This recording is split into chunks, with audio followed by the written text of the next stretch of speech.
Hello friend and अस्सलाम वालेकुम। Welcome to my channel. ये MGT 401 के लेक्चर सीरीज़ चल रही है मॉड्यूल 6 से। आइए स्टार्ट करते हैं आज की वीडियो को। अकाउंटिंग फॉर करंट एसेट्स, मतलब करंट एसेट्स के बारे में बता रहे हैं। फाइनेंशियल एसेट्स क्या होते हैं is based on a contract और given rise to the financial liability और इक्विटी इंस्ट्रूमेंट ऑफ अदर्स। सही, एक कॉन्ट्रैक्ट के जरिए होते हैं या फिर राइज करते हैं फाइनेंशियल लायबिलिटी को और इक्विटी इंस्ट्रूमेंट और अदर्स के अंदर। करंट फाइनेंशियल एसेट्स वो एसेट्स होते हैं जो रियलाइजेबल होते हैं या रिसीवेबल होते हैं किसके अंदर 12 महीनों के अंदर अंदर। एग्जाम्पल के लिए trade receivable, trade other receivable, loan वगैरह जैसे आपने किसी को दिया हुआ, शॉर्ट टर्म इन्वेस्टमेंट की हो, 3 महीने की हो, 6 महीने की, शॉर्ट टर्म डिपॉजिट्स हों, जैसे सेविंग अकाउंट्स में आपके पैसे पड़े हुए तो वो आपका शॉर्ट टर्म डिपॉजिट है तो आप उसको कर सकते हैं। रिकग्नाइज क्या कहते हैं, आप financial asset is recognise in the statement of financial position which when and only when entity become partial party to the contractual rights and obligation। यानी कि जब हम रिकग्नाइज करते हैं कि अब कॉन्ट्रैक्ट हो गया, राइट्स एंड ऑब्लिगेशंस हो गए, तो हम रिकग्नाइज करते हैं। मेजरिंग कैसे करते हैं, टू एसेट्स हैं जैसे ट्रेड रिसीवर और अदर फाइनेंशियल एसेट्स। ठीक है। Accounting for trade receivable recognise, trade receivable are measure at transaction value. यानी कि मतलब जैसे मिसाल दे दी, आपने किसी को 100 रुपये में माल बेचा तो उस वैल्यू पे आपकी रिकॉर्डिंग होगी, उस वैल्यू पे आपकी रिकॉर्डिंग होगी। रिकग्नाइज करेंगे कैसे, trade receivable are recognise when perform obligation is satisfy over the time और at the point of time. यानी कि मतलब ओवर द टाइम मतलब मैंने जैसे उधार पे दिया हुआ था तो वो अब जब आपने दे दिया तो वो जब अब सेटलमेंट होगी तो वो हो जाएगी, या फिर eight the point of time. यानी कि मतलब जब से मिसाल दे दिया, कैश पे आपने माल बेचा, किसी दुकान पे गए, आपने उससे बोला WD कितनी की, उसने बोला 100 रुपये की, आपने उसको 100 रुपये पे किए, आपने अपना जो मतलब यानी कि पॉइंट था वो इस तरीके से रिकग्नाइज हो गया। डी रिकग्नाइज कैसे किया, रियलाइज इन कैश, यानी मतलब कैश मिल गया आपको, उसके बदले सेटलमेंट हो गई अदर फाइनेंशियल्स के ज़रिए, ठीक है, और या फिर रिटर्न ऑफ हो गया और एज अ बैड डेट, यानी मतलब किसी से माल लेना था, वो बंदा बैंकरप्ट हो गया और वो बैड डेट में चला गया तो ख़त्म हो गई बात। अब इसके अंदर अकाउंटिंग एंट्रीज देख लेते हैं। सिंपल को है, कॉन्ट्रैक्ट करती है कस्टमर से 1 जुलाई फॉर 12 महीने के लिए मोबाइल पैकेज प्लान अगेंस्ट कितने के, 800 रुपये मंथली फ़ीस के। Customer has following options to pay monthly और एनुअली।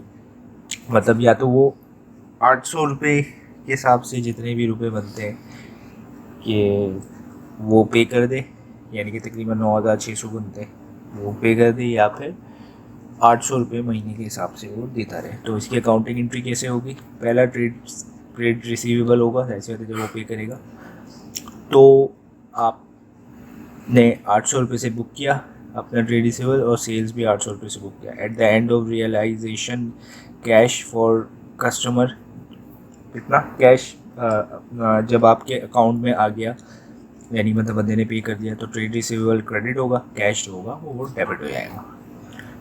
अब 2 तरीके से, यानी मतलब कस्टमर एनुअली ले तो इसको आपने ट्रेड रिसीवेबल मल्टीप्लाई बाय 12, यानी कि 12 महीने से तो वो 800 और सेल्स रेवेन्यू जो है वो भी 800। अब कैश सेल्स जो है वो आपकी जब रिकग्नाइज होगी तो 9,600 के ज़रिए रिकग्नाइज होगी और ट्रेड रिसीवेबल भी 9,600 के ज़रिए ही रिकग्नाइज होगी। अब इस तरीके से एक एंट्री है, ठीक है। सिंपल टेली कम्युनिकेशन समझ लें है तो वो कॉन्ट्रैक्ट करती है with 2 customer, Mr A and Mrs B. From 1 जुलाई से करती है 12 मंथ के लिए मोबाइल पैकेज के लिए। फ़ीस कितनी है, वही 800 रुपये। Customer shall pay annually in arrears के अंदर पे कर सकती है। All the cash will realise at the end of year and exceed from 3 months installment for B. Miss B was unable to pay. Simple code decide to return off। तो इसकी accounting entry देख लेते हैं कि trade receivable 12 महीनों के 16, यानी कि मतलब जैसे 2 लोग हैं ना एक साथ, तो 1600 रुपये आएंगे आपके। इसी तरीके से 3 महीनों बाद जो है वो जो मिसिस बी, यानी कि मतलब मिसिस बी हैं, उन्होंने वो डिफ़ॉल्ट कर गई, तो आपके 800 रुपये साल से 3 महीने 2400 रुपये, तो bad debt debit 2400, trade receivable credit जो होगा 2400।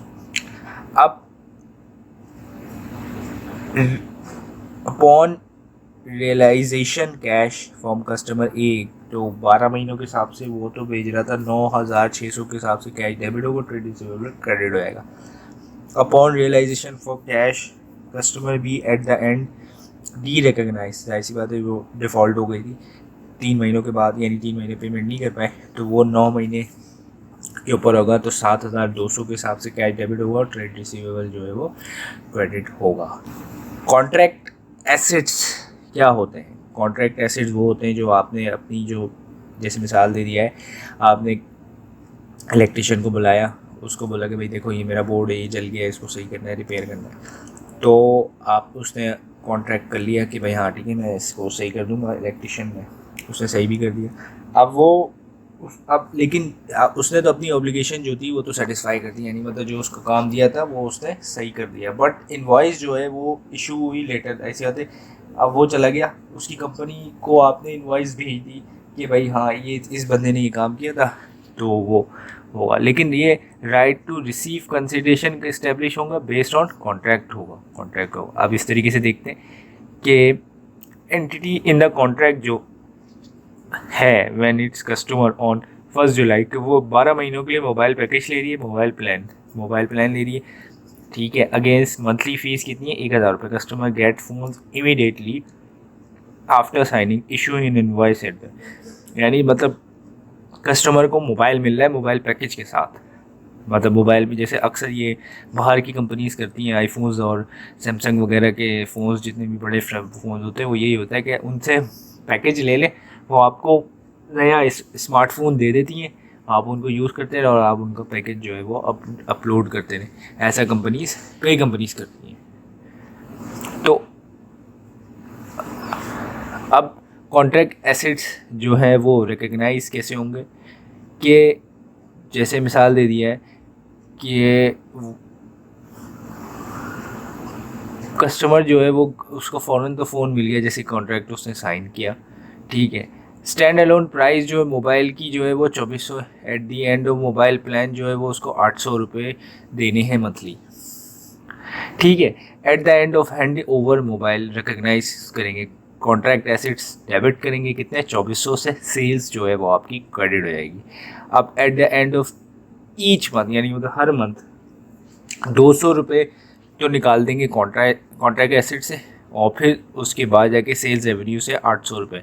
200 रुपये कैसे आए वो, यानी कि मतलब जो मोबाइल की प्राइस जो थी वो इसमें इंक्लूड थी, तो वो हमने कॉन्ट्रैक्ट एसेट्स को निकाल दिया, क्योंकि हमने रिकग्नाइज तो कर लिया था 2400, लेकिन अब उसकी पेमेंट आ रही है तो वो उसको निकालना भी पड़ेगा, ठीक है। तो सेल्स रेवेन्यू जो है वो 800 से डेबिट हो जाएगा, क्रेडिट हो जाएगा।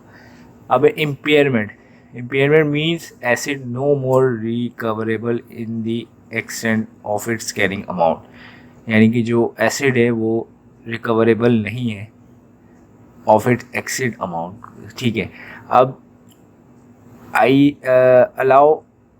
अलाउंस ऑफ इररिकवरेबल, IFRS 9 जो है वो क्रिएट करता है क्या? Allowance of irrecoverable against the trade receivable, the contract asset based on expected credit loss, such allowance will be credited in inspection, ठीक है। अब क्या होगा? Provision of matrix as practical experience, IFRS permit करता है किस चीज़ को? Provision of matrix for the purpose of measuring lifetime expected credit loss for trade receivable, ठीक है। अब सिंपल को जो है वो प्रोफाइल है ट्रेड रिसीवेबल की कितने की? 30 million in the year 2020। Its customer base consist of many small client, trade recoverable categorized by common risk category, which are representative of customer ability to pay all the dues in according with the contract, ठीक है। Using provision of matrix determining the allowance for expected loss. Provision matrix is based on historical observation default rate over expected life of the trade receivable against bad debts and adjustment for carry forward looking estimate. तो इसके अंदर क्या है कि following matrix दिया हुआ है कि भाई करंट तो 0.6 है, अगर जो 1 से लेकर 30 दिन तक हो जाए तो उसको 1.6 पे किया जाता है, 31 से लेकर 30 दिन तक की जाएगा 3.6, और 61 से लेकर 90 दिन तक हो तो 6.6, और मोर देन 90 डेज हो जाए तो 10.6% जो है वो उसकी कैटेगरी में चला जाता है। अब trade receivable from the large amount of small customer amount जो है वो कितनी है, 30 million, and measurable using provision of matrix. तो तकरीबन जी, तो अब इसको हमने तोड़ना है 30 मिलियन को, तो 1.5 करोड़ जो है वो 0.6 जो हम देख रहे थे वो होगा, तो 45% जो है वो बनेगा।